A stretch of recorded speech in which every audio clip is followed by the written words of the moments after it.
നിലമ്പൂർ തേക്ക് മ്യൂസിയത്തിലെ ഗാർഡനെ പറ്റിയൊക്കെയാണ് ഇന്നലത്തെ വീഡിയോയിൽ ഞാൻ കാണിച്ചത്. ഇന്ന് തേക്ക് മ്യൂസിയത്തിൻ്റെ ഉള്ളിലുള്ള കുറച്ച് കാര്യങ്ങളാണ് കാണിക്കുന്നത്. ഈ അലമാരയൊക്കെ നോക്കി എന്തൊരു ഭംഗിയാണല്ലേ കാണാൻ. ഇതൊക്കെ എത്ര വർഷം മുന്നുള്ളതാണ്.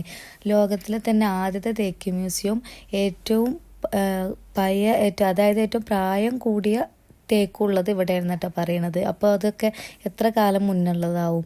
അപ്പോൾ അതൊക്കെയാണ് ഇപ്പോഴത്തെ കാലത്ത് നമ്മൾ ട്രെൻഡായിട്ട് വരുന്നത് അല്ലേ.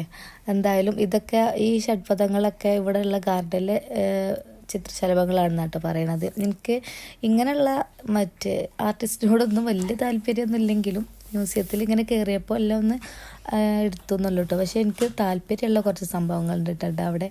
നമ്മൾ ഊഞ്ഞാൽ, അതേപോലെ തന്നെ മരുന്ന് വെട്ടി, അങ്ങനത്തെ കുറേ സാധനങ്ങളുണ്ട് കേട്ടോ. അതൊക്കെ കാണുമ്പോൾ എനിക്ക് അങ്ങനെയുള്ള പഴയകാല സംഭവങ്ങളൊക്കെ കാണുമ്പോൾ ഭയങ്കര എടുത്തു വെക്കാൻ തോന്നും കേട്ടോ. എല്ലാം ഞാൻ അങ്ങനെ എല്ലാം സൂക്ഷിച്ച് വെക്കുന്ന ആളാണ്, പഴയ സാധനങ്ങളൊക്കെ. അപ്പോൾ ഇതൊക്കെ കണ്ടപ്പോൾ എനിക്ക് ഭയങ്കര ഇഷ്ടമായിട്ടോ. ഈ ഊഞ്ഞാലൊക്കെ കാണുമ്പോൾ ഒന്നിരുന്ന് ആടാനൊക്കെ തോന്നും. പക്ഷേ അതിന് എഴുതി വെച്ചിട്ട് തൊട്ട് പോകരുത് എന്ന് എഴുതി വെച്ചിരിക്കണം കേട്ടോ. ഇതൊക്കെ നോക്കിയാൽ ഇതൊക്കെയാണ് ഇപ്പോഴത്തെ കാലത്ത് നമ്മൾ പുതിയതായിട്ട് പോളിഷൊക്കെ ചെയ്ത് പുതിയ ട്രെൻഡൊക്കെ ആയിട്ട് വരുന്നത്. ഇതൊക്കെയാണല്ലേ. ഇത് ഇതിൽ എഴുതി വെച്ചിട്ടുണ്ട് ഓരോന്ന് എന്താണെന്നൊക്കെ എഴുതി വെച്ചിട്ടുണ്ട്. ഈ പല്ലാങ്കുഴി എന്നൊക്കെ പറഞ്ഞാൽ എന്താണെന്ന് എനിക്കറിയില്ല കേട്ടോ. അറിയണോലൊക്കെ ഉണ്ടെങ്കിൽ കമൻറ്റ് ചെയ്യുക. മരുന്ന് വെട്ടിയുണ്ട്, ഓരോ മരുന്നും വെക്കാനുള്ള ഓരോ ബോക്സ് ആയിട്ടാണ് ഉള്ളത്.